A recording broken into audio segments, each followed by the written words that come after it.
Hey, welcome back to Sealcoat Nation. And in this one, we're going to cover something a little different. In this one, we're going to cover 5 things you need to worry about as a seal coater, especially if you're new, that can get you in big trouble if you don't pay attention to them.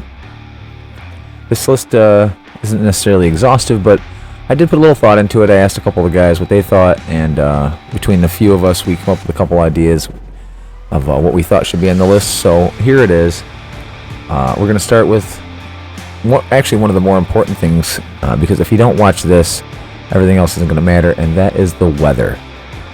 Now, as a seal coater, you would know, if you're a seal coater, that watching the weather for you is more important than it is for almost anybody else,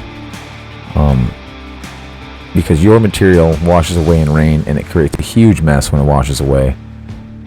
And if it's raining, you can't apply it. You can't apply your tack coat when you're asphalting in the rain. Rain is your enemy if you're a seal coater. So your number one job is to become proficient at reading radar, watching forecasts. It's something you learn. It takes a long time to get decent at it. I mean, even the best weatherman will get it wrong quite often, because weather is just something we haven't been able to really pin down as a human race just yet. However, if you do watch it for a number of seasons in your area, you kind of pick up patterns. You see how things kind of work over the years. El Nino, La Nina type stuff. So, get proficient in the weather. Kind of, watch your local weatherman, see how he operates. Maybe wake up in the morning, have your coffee with him type stuff. Get used to it. It's one of the number one things you're going to have to worry about here out in the seal coat land. Number 4 on the list is failing at your protection. And what I mean by that is, when you seal coat, you have to be able to protect your seal coat by taping off the end of the driveway. Sometimes if it's a commercial job, you almost have to tape off walking lanes so that people won't skip on through your product. And I'll tell you what, sometimes it doesn't matter how well you protect. In fact, we had a customer, it wasn't the customer, honestly, that did it, but we had a church we were doing, and they had an activity off somewhere close to the church, and they were using the church to sneak through, and there's no drive. They were driving through the grass, and right when we were about to finish spraying the whole lot off, a car come from the very back of the property and drove all the way through to the front. Things happen no matter how well you protect it. So just remember, do your best at putting up tape, putting up cones, and anything you need to do to not allow for someone to enter the property while it was wet, and make sure that anyone who may be entering knows not to use the asphalt part. You have to give good instructions to your customers. Number 3 on this list is material control. This is something you also get good at over time. It's very easy to lay not enough rubber, too much rubber, pour out too much sealer, not enough sealer, go to use your brush and you have a little too much on there, make a little bit of a mess. Material control and technique with brushing and using the tools is just something that's going to come with time. It's really annoying when people do what I've mentioned in other videos, which is lake you up, which is pouring way too much sealer in front of you, where you're just pushing it all over the place instead of just using as you need it type thing. And then rubber, if you lay out too much rubber, for your guy on the V-squeegee, he has a hard time laying it flat, making it look right. So just remember, material control is something you're going to have to practice. Start small. You can always add more. But remember, if there's too much, you're going to have a problem. So start slow, start small, and just work your way up from there. Now we're getting to the nitty-gritty, because these last 2, you're going to struggle if you don't do this number 2 when it comes to doing a complete job with good quality, and that is failing your prep. Failing your prep is anything from not getting all the grass whipped, to not brushing all the dirt, not blowing all the debris off, not filling in all the cracks with your rubber, because rubber is prep for sealing. Not cleaning your cracks out enough for the rubber. There's lots of things you can do to not do the job right.